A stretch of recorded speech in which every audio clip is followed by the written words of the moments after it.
हर बार की तरह राजा विक्रम फिर बेताल को पेड़ से नीचे उतारता है और पीठ पर लाद कर उसे योगी के पास ले जाने के लिए चल देता है। ऐसे में एक बार फिर बेताल राजा विक्रम को बोलने पर विवश करने के लिए एक नई कहानी कहना शुरू करता है। कहानी है राजा रूपसेन और अंगरक्षक वीरवर की। वर्धमान राज्य में रूपसेन नाम का एक राजा राज किया करता था। राजा बहुत ही साहसी, दयालु और न्यायप्रिय था। यही वजह थी कि केवल वर्धमान में ही नहीं बल्कि उसके राज्य से सटे सभी राज्यों में भी राजा रूपसेन के व्यक्तित्व की मिसाल दी जाती थी। एक दिन रूपसेन के दरबार में वीरवर नाम का एक व्यक्ति आया।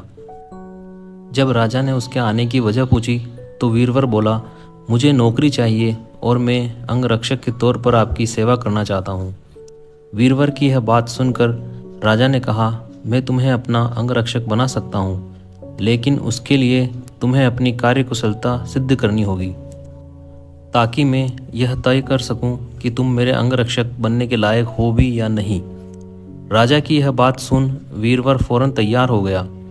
उसने अपने बाहुबल के साथ अपना शस्त्र कौशल भी दिखाया। वीरवर की सभी विशेषताओं को देखकर राजा रूपसेन बहुत प्रभावित हुआ। राजा ने पूछा, वीरवर बताओ, अगर मैं तुम्हें अपना अंगरक्षक बनाता हूँ तो तुम्हें प्रतिदिन खर्च के लिए क्या चाहिए? राजा के इस सवाल पर वीरवर बोला, महाराज, आप मुझे 1000 तोले सोना दे देना।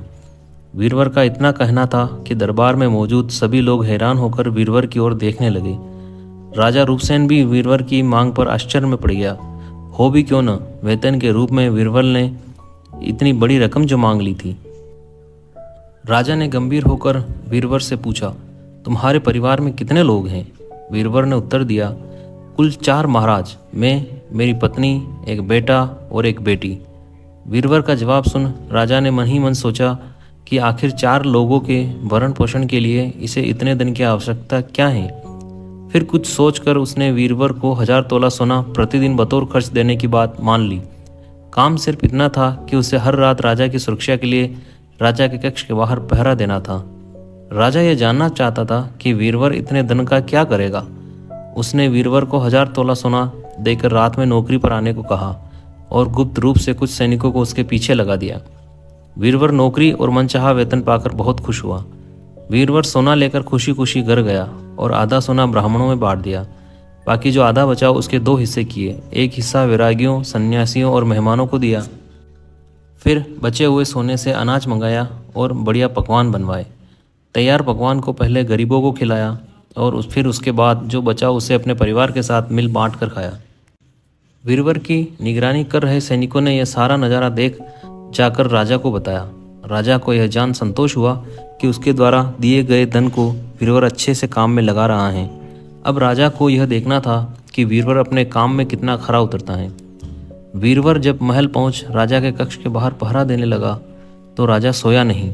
राजा पूरी रात चुपके से जांच करता रहा कि वीरवर अपना काम कितनी ईमानदारी से करता है। राजा ने पाया कि वीरवर बिना पलक झपकाए पूरी मुस्तैदी से कक्ष के बाहर पहरा दे रहा था। वीरवर की ऐसी करते हुए निष्ठता देख राजा बहुत ही खुश हुआ। वीरवर प्रतिदिन इसी तरह सूरज ढलते ही महल पहुंच जाता और राजा की सुरक्षा में तैनात रहता। जब भी राजा को किसी भी चीज़ की ज़रूरत होती वीरवर हमेशा हाजिर रहता। ऐसे ही देखते देखते कई माह गुजर गए। एक रात कुछ अजीब घटना घटी। राजा ने आधी रात किसी स्त्री की रोने बिलखने की आवाज़ सुनी। स्त्री की आवाज़ सुन राजा बहुत हैरान हुआ। राजा ने वीरवर को बुलाया और कहा, जाओ और पता लगा कर आओ कि इतनी रात को कौन रो रहा है, साथ ही उसके रोने की वजह भी मालूम करना। राजा का आदेश मिलते ही वीरवर वहाँ से फौरन उस स्त्री के रोने का कारण जानने के लिए निकल पड़ता है। थोड़ी दूर जाने के बाद वीरवर को एक स्त्री दिखाई दी। वह स्त्री सिर से पांव तक गहनों से लदी हुई थी। वह कभी नाचती, कभी कूदती और कभी सिर पीट पीट कर रोती। यह सब देख वीरवर उस स्त्री के पास गया। उसने स्त्री के ऐसा करने के पीछे का कारण पूछा। वीरवर के पूछने पर स्त्री बोली, मैं राजलक्ष्मी हूँ। रोती इसलिए हूँ कि राजा रूपसेन की जल्द ही मौत होने वाली है। उनकी कुंडली में अकाल मृत्यु लिखी है। अब उनके जैसा न्यायप्रिय और कुशल राजा चला जाएगा तो मुझे किसी और के अधिकार में रहना पड़ेगा। इसी बात का मुझे बहुत दुख है।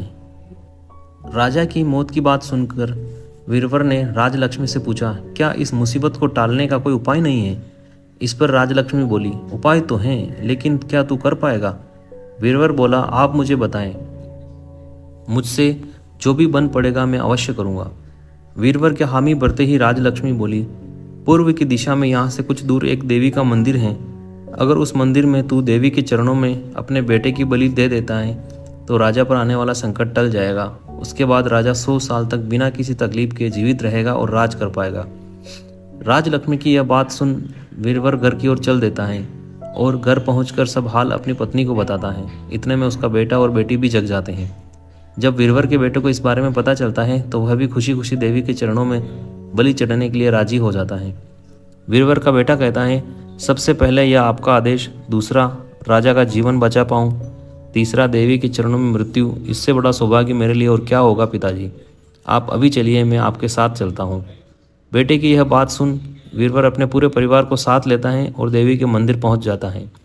मंदिर पहुँच वीरवर ने अपनी तलवार निकाली और यह कहते हुए, माँ यह बलि स्वीकार करो और मेरे राजा को लंबी आयु प्रदान करो, बेटे का सिर धड़ से अलग कर दिया। भाई की मौत पर वीरवर की पुत्री भी माता के चरणों में सिर पटक कर अपनी जान दे देती हैं। पुत्र और बेटी दोनों के मर जाने पर वीरवर की पत्नी कहती हैं, पुत्र और पुत्री दोनों को खोने के बाद मैं भी जीना नहीं चाहती। इतना कहते हुए वीरवर की पत्नी वीरवर के हाथ से तलवार छीन अपना शीश माता के चरणों में चढ़ा देती हैं। पत्नी की मृत्यु के बाद अब वीरवर सोचता है कि मैं अपने परिवार में अकेला रह गया हूँ तो फिर मेरे जीने का भी क्या फ़ायदा। यह सोचते हुए सामने पड़ी तलवार से वह खुद को भी खत्म कर लेता है। जब इस बारे में राजा रूपसेन को मालूम हुआ तो वह भी मंदिर पहुंचे और सारा नज़ारा देख बहुत दुखी हुए।